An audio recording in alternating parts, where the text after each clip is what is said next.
Hello, page turners, and welcome back to the channel. I'm Matthew, the man with a hat who reads, and it's time to look back at the month that was. This is my March 2023 wrap-up. And as always, we start with some statistics first. So, in the month of March, I read 16 books. That's amazing. I had a really good month, and if I could lift the stack, I would, but I'm not even going to try because I will hurt myself. Just know there's a whole bunch of them, and we're going to get into all of them right away. So 16 for the month of March. That was up from 10 last year in March, which is nice.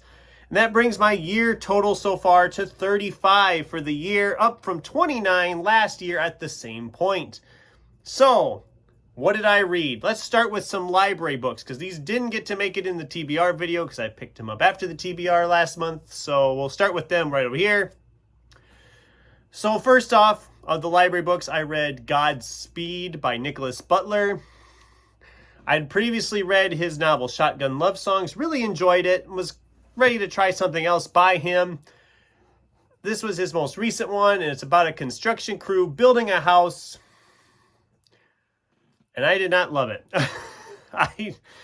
The writing is good, the writing style is good, but a lot of it just didn't seem like we were going anywhere with it. I mean, the construction guys, one gets very into drugs, and then he ends up almost cutting off his, actually does cut off his hand, and then another guy on the crew gets on the drugs, and it's just killed. There's some guys who get killed up there. It's really weird and strange, and then it got to the end, I was just like, it ends, I guess, but it just didn't, I didn't love it.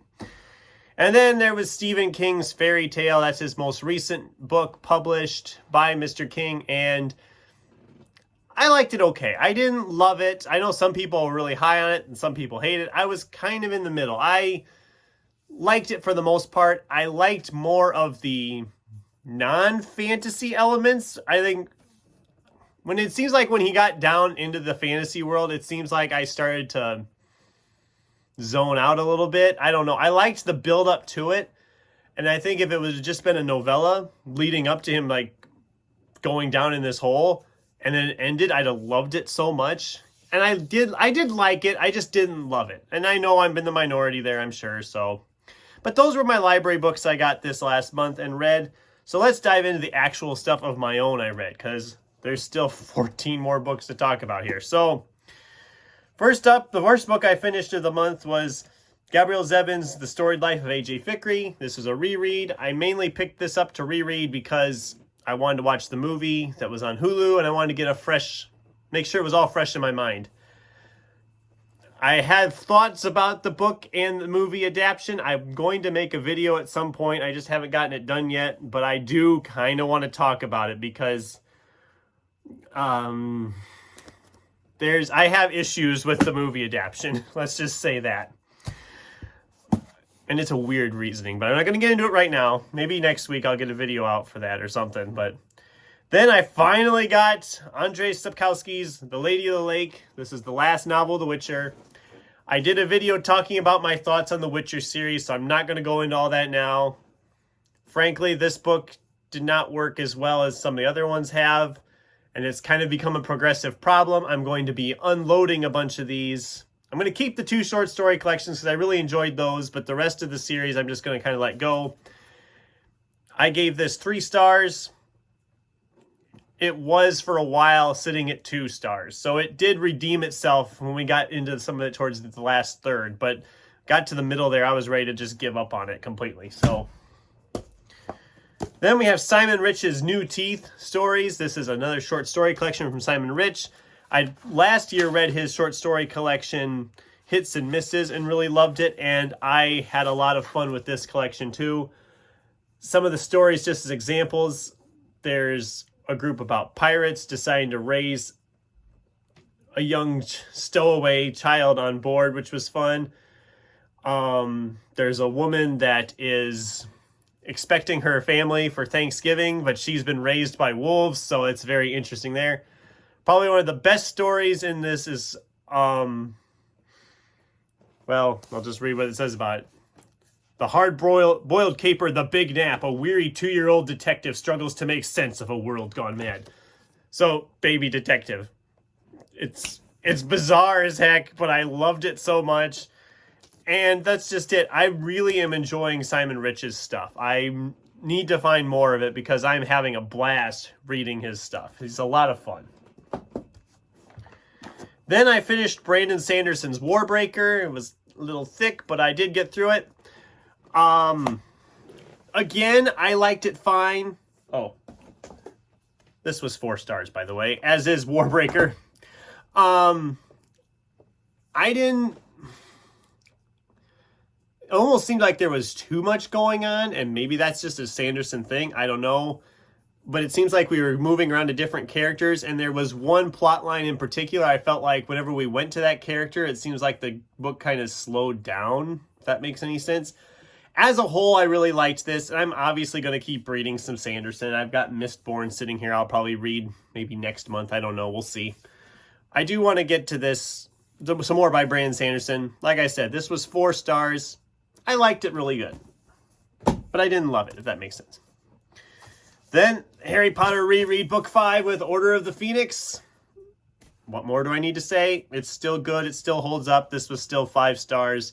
This is still one of my favorites in the series. Then we have Annalee Newitz's The Future of Another Timeline. This is a book I've had sitting around for a while. Finally decided to get busy and read it. And I didn't love this one either. It seems like some of these that I've had sitting for a while, I should have left sitting for a while, if that makes any sense. I liked some of the stuff going on here. I liked the concepts of the time travel, about them kind of like fixing things.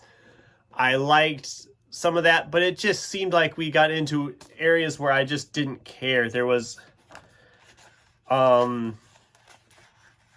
couple different scenes of rape that were mentioned in here, and we get nice thing. These girls, the one girl's getting raped, so they gang up and kill the guy, and that's weird. And then they kill another guy, and I'm just like, what? I don't know.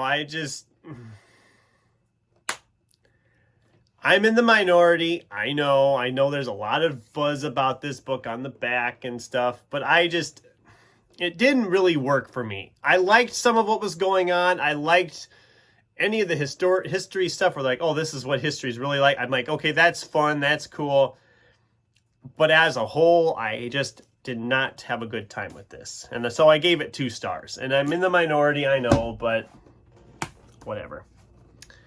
Then there was Greg Hurwitz's Dark Horse. This is the most recent mass market paperback of his Orphan X series, a series I have loved and I've talked about in the past. Once again, he knocked it out of the park. I had a great time with this one. I gave it 4 stars. It wasn't as good as some of them in the series, but I am still really enjoying this series, and I'm really excited to continue on with it as they become available. We have Robert B. Parker's Family Honor. This is the first in his Sonny Randall series. I mainly picked this up because I liked his Virgil Cole Everett Hitch Western novels. And I thought, I want to try something more of the mystery side from him. And I found this book, and I thought, well, I'll give it a shot. And it was okay. It was a very fast read. It moves really quickly, as his Westerns do as well. They all move really quickly. But as a whole, I don't think I would read this again, and I don't know that I would really continue with the series. So it was 3 stars. I liked it fine. I didn't hate it or anything, but it's one of those one and dones, you know, like you read it and you know you never have to read it again because you'll just, yeah, you know what I mean. We've all had books like that. Then we have Richard Kadri's King Bullet. This is the last of his Sandman Slim series, a 12-book series that I have loved from book 1 onward. And I was so excited to read this again, and I've come to the conclusion, having finished the series now, I can do this and say that it should have ended 2 books ago. Don't get me wrong, I still love the characters, I still love the stories. This was a 4-star, I still enjoy it, but with how book 10 kind of ended some things, I think if he would have ended it there, it would have been a better ending. book 11 felt like we were just kind of a little forced, and that's a little bit with what's going on here. It feels like we're just like, okay, we're just kind of stringing you along for one more adventure. I mean, I was here for it. I read it in like 2 days. It's like a 300-page book. I read it in 2 days. I still love the adventures. I'm still going to keep this in my collection with the rest, but the collection, it was time. It was time for the series to end, and I'm glad it ended the way it did before it got any worse. But yes, 4 stars for King Bullet. Then book 6 of Harry Potter and the Half-Blood Prince. I gave it 4 stars. This one's not one of my favorite in the series, but it's still really good. Again, not much more I need to say there. If you've read Harry Potter, you know. I'm not going to spoil anything if you haven't. So then we have David Rosenfeld's Open and Shut. This one was not in the original TBR video, but I stuck it in quick just to get another book in, which is what I have with the next one too.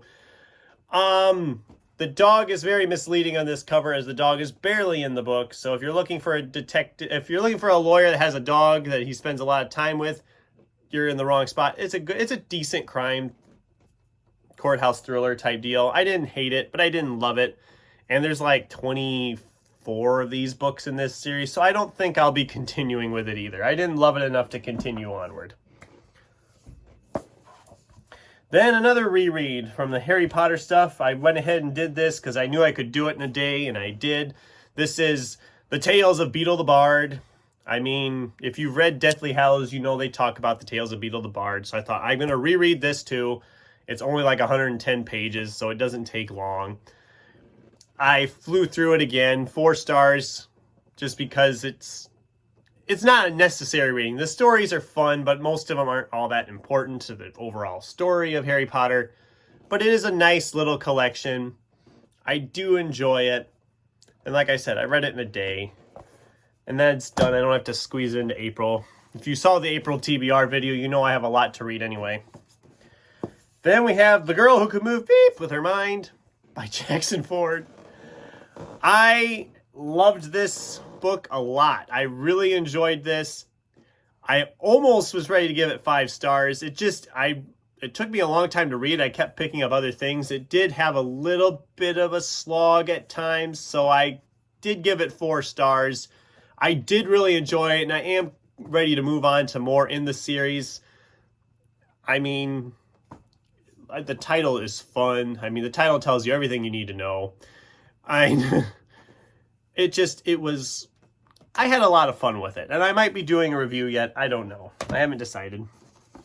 And then the last book, which I read, it came down to the wire, is Gene Humph Korolitz's The Plot. Now, this was a book I was excited to read, and I'm sorry to say I didn't love it. I thought it was fine. I gave it 3 stars.